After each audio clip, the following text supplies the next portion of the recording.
Hello guys, welcome back to my channel. तो जैसा कि अब हमने पिछले वीडियो में कहा था आपसे कि एक पैच नोट्स आने वाला है। तो चलिए, पैच नोट्स आ गया है तो जल्दी से शुरू करते हैं। CM fragment this CF fragment of the Marvel future fight a war against the serpent Odin's brother. जो कि सरपेंट है, ओडिन का भाई है। उसे पावर मिलता है लोगों के डर से, तो उसने इन तीनों को भेजा है, जगरनॉट, टाइटेनिया और अब्जॉर्बिंग मैन को, जो कि डर से उसको पावर मिले। 4 न्यू यूनिफॉर्म्स, 4 न्यू यूनिफॉर्म्स हैं और 4 न्यू आर्टिफैक्ट्स हैं, हल्क, जगरनॉट, टाइटेनिया और अब्जॉर्बिंग मैन के। और हल्क को टीयर 4 मिला है, ये सब तो हमें पता है जैसे कि। और न्यू वर्ल्ड बॉस लीजेंड, जो कि एक गॉड आया है।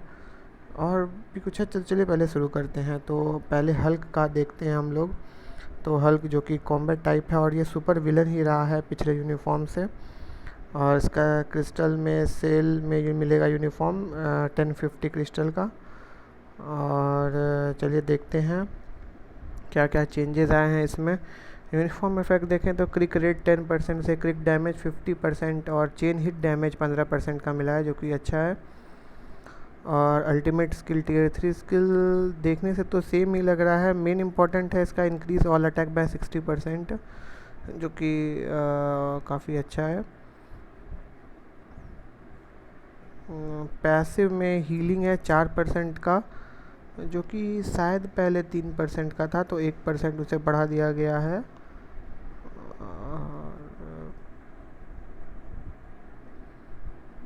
Tier 2 passive increase all defence by 30%। Skill 1 skill 2 में, तो स्किल 2 में एक चेंजेस मेनली देखने को मिला है कि स्किल 2 में जो है अब रिमूव ऑल डिबफ है, जो कि उसके पहले 5th स्किल पे था, वहाँ से अब रिमूव करके इसको 2nd स्किल पे दे दिया गया है। और कूल डाउन टाइम 10 सेकेंड का है, जो कि हम लोग थोड़ा जल्दी यूज़ कर सकते हैं। मैक्सिमम कूल डाउन ड्यूरेशन आपका रहा तो 5 सेकेंड पे हम लोग इसे बार बार यूज़ कर सकते हैं, तो काफ़ी अच्छा है ये PvP के लिए। और देखने से ये लग रहा है कि हल्क को PvP के लिए बनाया गया, क्योंकि उसके 3rd स्किल में 50% इंक्रीज ऑफ HP है, जो कि पहले जैसा था। और इंक्रीजेज बेसिक डैमेज एक्यूमुलेशन है इसके पास 1% ऑफ 1 HP इंक्रीज, नहीं एक्यूमुलेशन नहीं है, हर एक HP इंक्रीज पे 1% बेसिक डैमेज का है, उसका बढ़ेगा। और फिर 4th स्किल पे आई फ्रेम इग्नोर दिया गया है, जो कि पहले 3rd स्किल पे था पर लिखा नहीं गया था, तो उसे अब चेंज करके 4th स्किल पे डाला गया है। 30% चांस टू पेनिट्रेट है। इनविंसिबल है 5 सेकंड का। और 100% का डैमेज वो इंक्रीज़ है 1 अटैक के लिए। और 5th स्किल पे फ्रैक्चर है 5 सेकंड का, ठीक है 5th स्किल भी। तो यह हल्क जो है वो टीयर 4 उसको मिला है और PvP करेक्टर है गाइस। तो हम लोग को पहला टीयर 4 ऐसा मिलने वाला है जो कि PvP होने वाला है। उससे पहले जो भी थे, Thor, moon night, iron man, storm, वो सारे PvE थे। तो अब टाइमलाइन बैटल में देखना होगा कि ये कैसा परफॉर्म करता है। चलिए अब जगरनॉट पे देखते हैं। इसका ये भी सुपर विलन है, कॉम्बैट है, 1050 क्रिस्टल में मिलेगा। यूनिफॉर्म इफेक्ट की बात करें तो 30% increase of HP, 30% ignore defence, जो कि ठीक है। स्किल डैमेज बोनस डैमेज है 35-20 का। और 4 स्टार पैसिव की बात करें तो super armour, increase all defence bye 20%, decrease basic damage इसी पर 40%, जो कि ये ठीक है। टीयर 2 पैसिव 99% से अगर जब भी हेल्थ नीचे होगा तो 5% रिकवरी ऑफ मैक्स HP, जो कि ये काफ़ी अच्छा है। ये 1 सेकेंड लिखा गया है, वो हर 1 सेकेंड ट्रिगर करता है गाइस, रिफ्रेश होते रहता है हर 1 सेकेंड। तो हर 1 सेकेंड 5% का ही मिलेगा, जो कि काफ़ी अच्छा है। और जब 40% से नीचे हो तो increases all attack by 60%। Wow, ये काफ़ी अच्छा था कि 40% से HP अगर नीचे आता है तो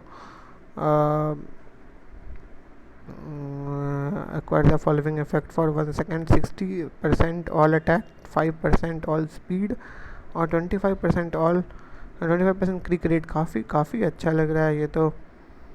फर्स्ट सेकंड स्किल तो ठीक है, कुछ नहीं रहता है उसमें। 3rd स्किल इज आई वीपैड स्किल है 3rd स्किल, जो कि हम लोग मूव कर सकते हैं कैरेक्टर को उसके साथ खेलते time. Increases all attack by 10% का सेल्फ बफिंग है इसके पास। और एक्यूमुलेशन भी है 10% for 1 each % of the accumulated damage. Okay, इसके पास एक्यूमुलेशन है। मुझे लगा फ्रेंजी बफ है, लेकिन ये तो एक्यूमुलेशन है 10% का, जो कि काफ़ी अच्छा है। फोर्थ स्किल में इग्नोर आई फ्रेम दिया हुआ है, तो ये भी काइंड ऑफ पीवीपी के तरफ ही ये करेक्टर लग रहा है, क्योंकि 30% इंक्रीज ऑफ एचपी में हीलिंग है, आई फ्रेम इग्नोर है, तो ये पीवीपी के तरफ ही है guys. Increases all attack frenzy buff देखिए इसके पास दिया हुआ 50% इंक्रीजेस ऑल अटैक है, 20% ऑल डिफेंस है, ऑल स्पीड 5%, जो कि काफ़ी अच्छा लग रहा है मुझे। मतलब ये पहला यूनिफॉर्म है जगरनॉट का और काफ़ी बड़ा अपग्रेड लग रहा है इस पर। चलिए अब टाइटेनिया की तरफ देखते हैं, क्या ये भी पीवीपी है? कॉम्बैट सुपर विलन है, ये सब तो पता ही है हमें, सारे के सारे सुपर विलन हैं। Uniform effect 30% increase of HP, super armour, all defence, ठीक है। लीडरशिप, जैसा कि हमने कहा था कि 60% लीडरशिप को इम्प्रूव किया गया है, शायद यह सेम रखा गया है, पर वो फिजिकल अटैक के लिए 60% है, कॉम्बैट टाइप के लिए। और पैसिव देखिए इनमें आया है कि allies with the strong abilities को 25% increase of all basic attack, तो ये काफ़ी अच्छा है ये लीडर और पैसिव इसका।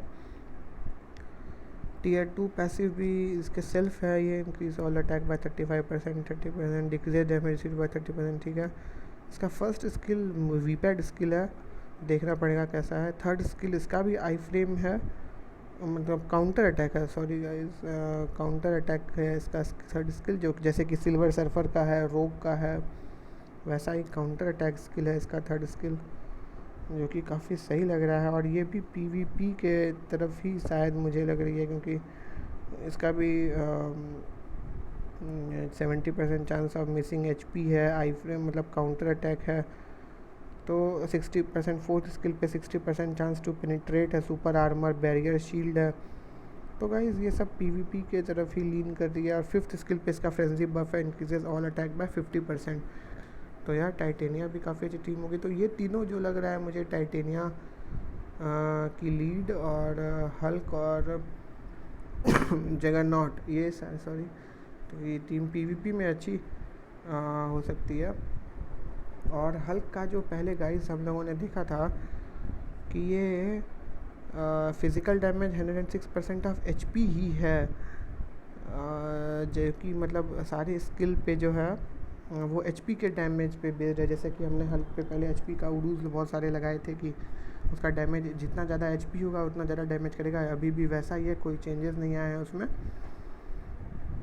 और अब्जॉर्बिंग मैन की भी हम बात करें तो 33% यूनिफॉर्म इफेक्ट है, 33% increase of HP, 33% ignore defence और ignore target dodge rate by 33%, तो ये काफ़ी ज़्यादा 33 का पैटर्न नेट मार्बल ने कुछ यूनिक इस बार दिया है हम लोगों को। पैसिव चेन हिट डैमेज मिले हैं इसे 25% का, जो कि काफ़ी ह्यूज है, 25% काफ़ी अच्छा होता है chain hit damage. Super armour भी है इसके पास, increase all basic defence by 40% और reflect 70% of the physical damage received. तो ये काइंड ऑफ कॉलोसस है जो कि फिजिकल डैमेज जो रिसीव होता है उसको रिफ्लेक्ट करता है। टीयर 2 पैसिव है, increases guarantee dodge rate by 33%, increases all basic attack by 50%, basic attack and defense by 50%, that is huge. ये टीयर 2 पैसिव है गाइस, जो कि हमेशा एक्टिव रहता है, कोई स्किल पे नहीं है, तो ये काफ़ी ज़्यादा है। और फर्स्ट स्किल पे इसका हीलिंग है, सेकंड स्किल पे भी हीलिंग है, वाह, थर्ड स्किल पे भी हीलिंग है, वाह सीरियसली गाइस, फोर्थ पे भी एंड फिफ्थ पे भी, वाह। ये पहला ऐसा कैरेक्टर मुझे ऐसा लग रहा है जिसके सारे स्किल पे हीलिंग है, 6% का 1 to 5, सीरियसली यूनिट मार्बल सारे के सारे स्किल में हीलिंग दे दिया आपने। ओके गाइस, काफ़ी सरप्राइजिंग है ये, काफ़ी इंटरेस्टिंग है, देखना पड़ेगा। तो और देखते हैं कुछ इंटरेस्टिंग। थर्ड स्किल की बात करें तो 6% वही रिकवरी है, 100% इम्यूनिटी है, एक्यूमुलेशन है 10% का, और डेल्ट डैमेज डेल्ट पे एक्यूमुलेशन है, जो कि अच्छा होता है डैमेज रिसीव्ड से, तो ये अच्छी बात है। फोर्थ स्किल की बात करें तो उसमें भी साइलेंस है, 6% रिकवरी ऑफ एचपी है, और फिफ्थ स्किल में भी रिकवरी ऑफ एचपी है। ओके गाइस, तो ये अब्जॉर्बिंग मैन भी काफ़ी इंटरेस्टिंग करेक्टर है, काफ़ी अच्छा इसके पास चेन हिट डैमेज है, इसके पास हीलिंग है 1 to 5 सारे स्किल में, लिटरली सारे स्किल में इन्होंने हीलिंग डाल दिया है। तो काफ़ी अच्छा फ्रेंजी बफ, मतलब इसके पास टियर 2 पैसिव है, तो देखना पड़ेगा। ये भी काफ़ी इंटरेस्टिंग करेक्टर लग रहा है। तो चलिए अब इन सभी का पोटेंशियल, अवेकनिंग और ट्रांसेंडेंट पोटेंशियल, जो अवेकनिंग स्किल होता है वो देख लेते हैं। तो ये रेगुलर अवेकनिंग स्किल सब की तरह, ये कुछ न्यू, कुछ स्पेशल नहीं है इन सब में। ये देख लीजिए आप लोगों ने उनका अवेकनिंग स्किल का एक व्यू। या तो अब हल्क टियर 4 गाइस, ये जो big big big improvement Hulk को होगा, लेवल 80 और टियर 4 पे वो जाएगा। तो देखना, और इसका काफ़ी इंटरेस्टिंग होगा। और इसका टियर 4 स्किल जो है वो भी काफ़ी ज़्यादा इंटरेस्टिंग है, क्योंकि देखिए लिया हुआ है, applies to increase the final damage dealt by 200% to the target which ऐसे हायर मैक्सिमम एचपी देने करेक्टर। मतलब जो भी करेक्टर अगर आपके सामने होगा पीवीपी में, अगर उसका एचपी आपसे ज़्यादा है तो 200% ज़्यादा डैमेज करेगा ये। और ये पीवीई में भी थोड़ा काम आ सकता है, क्योंकि बॉस का जो एचपी रहता है वो हम सब जानते हैं बहुत बहुत बहुत ज़्यादा रहता है हमारे करेक्टर के एचपी से। तो ये तो हर टाइम पे बहुत बहुत ज़्यादा 200% ज़्यादा डैमेज करेगा। ये तो काफ़ी इंटरेस्टिंग होगा ये। और decreases the final damage received by 50% from the target with the lower HP नया करेक्टर। और अगर आप पीवीपी में हैं और सामने वाला का एचपी आपसे कम है, जो कि हल्क का एचपी आप जानते हैं काफ़ी ज़्यादा है, तो उस केस में 50% आपको लेस डैमेज होगा। तो बहुत ही अच्छा टियर 4 स्किल इसका लग रहा है। और ये गाइस जिसके लिए मैं सबसे ज़्यादा पर्सनली एक्साइटेड था, वर्ल्ड बॉस लीजेंड गॉर। चलिए इसके बारे में देखते हैं हम। Gorr will be release as world boss legend. हाँ, तो चैलेंजेस होंगे इसके, जैसा कि हमने कहा था, देखा था, ये लीजेंड डिफ़िकल्टी 4 में होगा। चलिए इसका चैलेंजेस देख लेते हैं। क्लियर स्टोरी स्टेज 8-3, तो ये तो बहुत आसान होगा, 8 का 3 क्लियर करना ये सारे से हो जाएगा। ओन 3 और मोर हीरोज़ अबव टियर 3 और पोटेंशियल ट्रांसेंडेंस, ये तो आपके पास खेलने का रिक्वायरमेंट ही ये है कि आपके पास सारा पोटेंशियल ट्रांसेंडेंस और टियर 3 या टियर 4 होना चाहिए। तो 3 करेक्टर आपके पास मिनिमम चाहिए, तो ये होने चाहिए आपके पास, तो ये भी आसानी से हो जाएगा। और यहाँ पे मेन डिफ़िकल्टीज आएगी, क्योंकि clear world boss challenges, world boss legend, Knull, Mephisto और इन्फिनिटी अल्ट्रॉन को 3-3 बार खेलना है। तो यहाँ पे गाइज थोड़ा सा ये टाइम टेकिंग होगा, क्योंकि एक दिन में आपको पता है 5 ही हम लोग बार खेल सकते हैं वर्ल्ड बॉस लेजेंड, ये अल्टीमेट। तो 3 दिन तो मिनिमम लगेंगे इसको अनलॉक करने में, वर्ल्ड बॉस गॉर को। 5 बार हमें नल खेलना पड़ेगा, 5 बार मेफिस्टो, 5 बार अल्ट्रॉन। तो यार तभी भी ये पिछले बार से तो ठीक है, एटलीस्ट हमें सारा वर्ल्ड बॉस अल्टीमेट नहीं खेलने को कहा गया, जो कि काफ़ी इरिटेटिंग था। ये देखिए चैलेंजेस यहाँ पे हैं, तीनों को क्लियर मेफिस्टो, क्लियर नल 5 टाइम्स। और मेन मुझे देखना है इसका रिवॉर्ड्स, मुझे नहीं लगता इसका रिवॉर्ड्स कुछ इम्प्रूव किया गया है। Search for potential points tier 2 guys, इसने कोई रिवार्ड इम्प्रूवमेंट, मुझे लगा था ये टियर 2 रिवार्ड जो ब्लैक एंटीमेटर और नॉर्थ स्टोन है उनको हटा दिया जाए अगर, और सिर्फ दिया जाए टियर 3 और टियर 4, जैसे कि अभी हम लोग को मिलता है कि ब्लैक एंटीमेटर, नॉर्थ स्टोन और टियर 2 मेटर, इनको रिप्लेस करके ये टाइटन कंपोनेंट फॉर पैक और एसेंस ऑफ डायमेंशन को कंफर्म कर दिया जाए। और जैसे टियर 3 मैट्स अभी मिलता है उसके वैसे ही हम लोग को लाइफ सीड और सोल ऑफ फाल्टीन और कार्बोरेंडम, ये सारा हम लोग को फिक्स दिया जाए हर एक बार, क्योंकि सोल ऑफ फाल्टीन गाइस डोरमामू से हम लोग बस ले सकते हैं, जो कि काफ़ी इरिटेटिंग है, क्योंकि हमेशा आपको कब नेटवर्क प्रॉब्लम कभी हो जाता है, हमेशा आपको खेलना पड़ता है लोगों के साथ, और थोड़ा सा अनोइंग फाइट भी है उसका, लॉट्स ऑफ बग्स, कभी आपको माइंडलेस जोन में ट्रांसफ़र कर दिया जाता है, तो कभी वो एनर्जी वेव से आपको सर्कल में रहने के बाद भी आप मर जाते हैं। तो यार मतलब काफ़ी इरिटेटिंग है। तो टियर 2 मैट्स को अभी भी रखा गया है, तो देखना पड़ेगा ड्रॉप क्या है। और सोल ऑफ फाल्टीन देखना हैं ये मिलता है या नहीं। CTP, जैसे कि CTP ऑफ जजमेंट मिल रहा है, माइटी CTP ऑफ जजमेंट, जो कि काफ़ी अच्छा है, बट यह चांसेस आपको पता ही है नेट मार्वल के कितने रहते हैं। Conqueror level points and rewards और कॉस्मिक क्यूब फ्रेगमेंट CCF जो होता है वो गारंटी है, जो कि जैसे कि सारे वर्ल्ड बॉस लीजेंड में रहता है। और माइटी सीटीपी ऑफ जजमेंट जो मिल सकता है, लो चांस देखिएगा, इन्होंने भी एक्सेप्ट किया कि लो चांस है, और सिर्फ लो नहीं, very very very very very low chances हैं। सो या उससे आप उम्मीद नहीं रखें। The special icon the नेक्रो sword will be given upon clearing gore world boss legend, difficulty 10 for the first time. Okay, तो जब आप गॉर डिफ़िकल्टी 10 खेल को क्लियर कर लोगे तो आपको एक नेक्रो स्वॉर्ड आइकन मिलेगा, जैसे कि हम लोगों को अल्ट्रॉन के लिए मिला था एक अल्ट्रॉन का आइकन, स्पेशल आइकन, वैसा ही एक नेक्रो स्वॉर्ड मिलेगा। तो अभी तो गाइस देखना पड़ेगा इसकी डिफ़िकल्टी कैसी है, और उसका लेवल 10 क्लियर करना है, तो not an easy task. Improvement have been made to world boss legend infinity Ultron. Okay, infinity Ultron पे कुछ इम्प्रूवमेंट किया गया है। The duration of the reality stone attack has been slightly decreased. Okay, हाँ, जैसा कि आप लोगों ने देखा होगा इन जब अल्ट्रॉन जब रेड वाला स्टोन यूज़ करता है जो कि रियलिटी स्टोन है, तो काफ़ी ज़्यादा ऊपर से वो स्पाइक्स गिरते हैं, वो बहुत देर तक गिरता है, अप्रॉक्स 1.5 सर्कल आप पूरे मैप का लगा देते हो, तो उसको थोड़ा सा टाइम को डिक्रीज़ किया गया है। The spinning speed of the time stone attack that is use toward the hero during normal having setting. तो ओके, तो टाइम स्टोन का भी जो ग्रीन स्टोन यूज़ करता है और वो एक स्ट्रेट लाइन में आपकी तरफ बहुत तेज़ी से बढ़ता है, उसका भी टाइम ड्यूरेशन को उसका स्पीड को घटा दिया गया है, जो कि काफ़ी अच्छा है, क्योंकि बहुत इरिटेटिंग है ये सब चीज़। आपको एक बार लग जाता है तो ये तो मतलब आपका कैरेक्टर ही पूरा ख़त्म हो जाता है कि Ultron can not be stopped करके वो स्नैप कर देता है और आपके कैरेक्टर को गायब। The issue of display being awkward, ठीक है, थोड़ा सा इम्प्रूवमेंट है। ओके, अब आर्टिफैक्ट्स पे देखते हैं। न्यू आर्टिफैक्ट्स, 4 न्यू आर्टिफैक्ट्स मिले हैं। हल्क आर्टिफैक्ट पे देखते हैं सबसे पहले।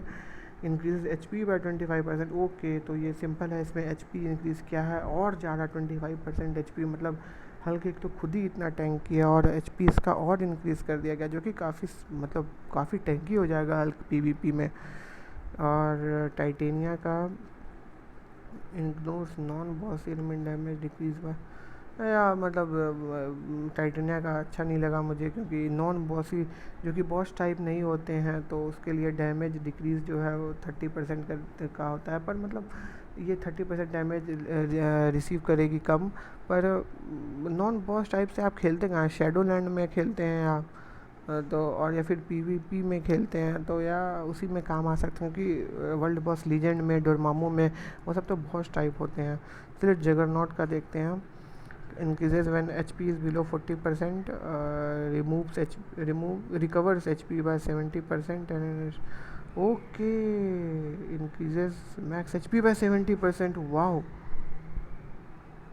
वाओ वाओ वाओ, ये तो मतलब बहुत ही डेडपुल टाइप का पैसिव जो था डेडपुल का, उससे भी अच्छा ही, क्योंकि मैक्स HP भी ये इंक्रीज़ कर दे रहा है और रिकवर कर रहा है 70% ऑफ HP। वाओ, मतलब अमेजिंग आर्टिफैक्ट मुझे जगरनॉट का सबसे अच्छा लग रहा है, क्योंकि डेडपुल का जो पैसिव है कि 40% के नीचे आने पे, और शायद हल्क का भी वो पैसिव है कि 40% से नीचे हल्क आने पे अचानक से रिकवर करता है वो HP, पर इसका मैक्स HP भी बढ़ जाता है। गाइस, ये बहुत अच्छा आर्टिफैक्ट, सबसे अच्छा आर्टिफैक्ट मुझे जगरनॉट का ही लग रहा है। अब्जॉर्बिंग मैन का देखते हैं। Reflects restores HP equal to 5% of reflect damage taken to that. Okay, तो ये काइंड ऑफ उसके तरह है, डिस्ट्रॉयर की तरह आर्टिफैक्ट है, जो जितना रिफ्लेक्ट करेगा वो उतना HP, उसका 5% HP इसका हेल्थ बढ़ जाएगा। तो या सबसे अच्छा आर्टिफैक्ट तो जगरनॉट का होगा। Is awesome Juggernaut, then Hulk, then I would say absorbing man और टाइटेनिया, क्योंकि फिर भी ये PvP में कुछ काम आ जाएगी, पर अब्जॉर्बिंग मैन तो टोटली बेस्ड ऑन रिफ्लेक्ट है। तो या और एक फ्यूचर पास आया है जिसमें कुछ चेंजेस नहीं है गाइस। ये स्पेशल आइकन, 2 स्पेशल आइकन अभी विजिबल नहीं है, पता नहीं नेट मार्बल का फॉरम का ये क्या इशू है। और ये देखिए स्पाइडरमैन, जो कि काफ़ी थोड़ा सा कंफ्यूज टाइप का लग रहा है, और इसका 6 सेंस ट्रिगर हो रहा है, और ये सिल्वर सर्फर बहुत बहुत कूल लग रहा है। मतलब एक यूनिफॉर्म कलेक्शन आया है जो कि बहुत ही गंदा होता है, जिसका रिवार्ड क्योंकि 300 एमक्रॉन शार्ट्स मिलते हैं, जो कि लिटरली वट एवर मेरे इन्वेंटरी में काफ़ी टाइम से फुल है, ये कोई नहीं देखता है जिसे। ओके, अदर इम्प्रूवमेंट, हाँ गाइस, एक इम्प्रूवमेंट की अगर हम बात करें तो एक पहला इम्प्रूवमेंट देखें तो feature to dismantle acquired artifacts automatically. जब आप कोई आर्टिफैक्ट खरीदते हैं, आर्टिफैक्ट चेस्ट जैसे कि आप इस फिगर में देख सकते हो, आर्टिफैक्ट चेस्ट से खरीदते हैं या फिर मुझे लगता है आप जो गोल्ड से भी खरीदते हैं उसमें भी एप्लीकेबल होगा। तो अगर आपको जैसे 1 स्टार आर्टिफैक्ट मिल जाता है, 2 स्टार आर्टिफैक्ट मिल जाता है, तो वो किसी काम का जनरली नहीं होता है, क्योंकि हम एक स्पेसिफिक 3 स्टार और जो होता है स्पेशल आर्टिफैक्ट जो कि करेक्टर स्पेसिफिक होता है, हम लोग उसे टारगेट करते रहते हैं। तो वो 1 स्टार और 2 स्टार को ऑटोमेटिकली वो डिसमेंटल करने का ऑप्शन आपको ये पहले ही दे देगा, आपको वापस इन्वेंट्री में जा करके डिसमेंटल करने का ज़रूरी नहीं रहेगा। तो ये काफ़ी अच्छा है। और सेलेस्टियल एसेंस हम लोग को मिल जाता है वहाँ से, जो कि फिर हम लोग वापस उसी सेलेस्टियल डिसमेंटल करके जो सेलेस्टियल एसेंस मिलता है उसी से हम लोग वापस दूसरा चेस्ट खोल सकते हैं, जो कि काफ़ी अच्छा है। और ये सबसे बहुत बहुत बड़ा इम्प्रूवमेंट मुझे पर्सनली लग रहा है कि आप जो बायोमेट्रिक है आपका इन्वेंट्री में, उसे अब आप लॉक कर सकते हैं। जैसे कि प्रीमियम बायोज़ रहते हैं आपके पास, जैसे कि लूना स्नो, वालकरी, वाइट फॉक्स, और जो भी अब प्रीमियम बायोज़ रहते हैं आपके, जगरनॉट के बायोज़ हुए, तो इन सब के बायोस को अब आप लॉक कर सकते हैं। नहीं तो आप जब रैंक अप करते रहते हैं गाइस, तो एक्सीडेंटली आप वो यूज़ कर लेते हैं लेवल अप करने में, और क्योंकि आप ऐसे ऐसे बहुत सारे बायो यूज़ कर सकते हैं, करते रहते हैं, तो उसमें आपका वो भी क्लिक हो जाता है। तो वो बायो जो प्रीमियम बायोस रहते हैं, जो कि बहुत डिफ़िकल्ट है मिलना है ऐसे, तो वो बायोस यूज़ हो जाते हैं और फिर आप कुछ नहीं कर सकते, वो चला जाता है, once gone that never comes back. तो इसलिए उसको ये लॉक कर सकते हैं अब आप, ताकि आपका बाय मिस्टेक वो नहीं जाए। तो ये काफ़ी अच्छा फ़ीचर आया है। और एक ये है कि अब आप ऑटोमेटिकली भी रैंक अप कर सकते हैं। तो ऑटोमेटिकली ये जिसका आप लॉक नहीं किए हैं बायोस, उन सब बायोस को ये यूज़ करके कैरेक्टर को लेवल अप कर देगा खुद ही। आपको हर एक कैरेक्टर पे जा करके चूज़ करके बटन क्लिक करने की ज़रूरत नहीं है। और ये है ऑटो इन्हांस बटन, जो कि मतलब आपका सीधे मतलब जैसे 1 स्टार से आप पहले कंबाइन करके लाते होंगे 2 स्टार, फिर 2 से 3, 3 से 4, तो अगर आप इसमें सीधा कर सकते हैं कि ऑटो इन्हांस पे अगर आप क्लिक करते हैं तो वो सारे 1 स्टार को अगर आप बोलोगे तो वो 6 स्टार में कन्वर्ट कर देगा, या फिर 5 स्टार में, जैसा कि आप उसको कहेंगे वो, या फिर 3 स्टार से 6 स्टार वो ऐसे कर देगा। रिले अपडेट फीचर या वही है।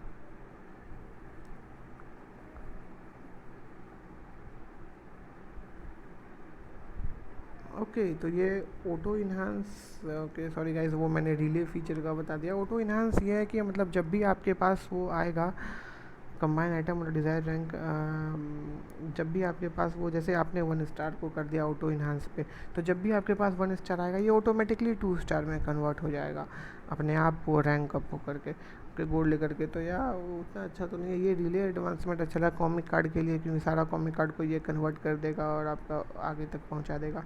और एक ये सिस्टम आया है इवेंट टोकन्स देने के लिए, जो कि 2015 के बाद आपने देखा होगा बहुत सारे इवेंट टोकन्स रहते हैं, जो कि बहुत सारे कंटेंट क्रिएटर यूज़ बचा करके भी रखते हैं कुछ कुछ इन्वेंटरी में। तो वो आप यहाँ से देख सकते हो, जैसे सील्ड आर्काइव के पास में आपको देखने को मिल जाएगा।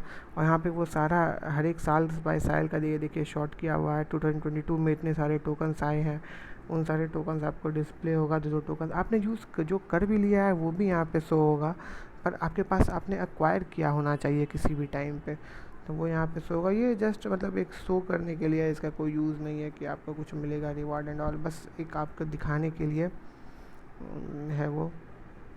और या कुछ कुछ bunch of fix error fix किया गया है, और कुछ कुछ गेम इम्प्रूवमेंट है, तो या कुछ ऐसा है नहीं इसमें जो कि बताया जाए।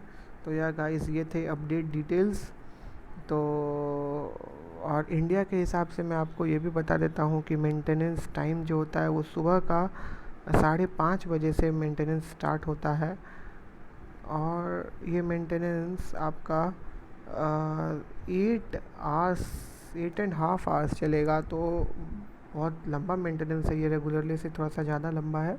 तो 8.5 आवर्स आप कैलकुलेट कर लो, 1:30 के लगभग, 1:30 से 2 के बीच में आपका ये अपडेट आ जाएगा लाइव। तो कल दोपहर में 1:30 के बाद अब आप ये खेल सकते हैं। तो या गाइस ये थी update details. Please guys like share and subscribe and thank you.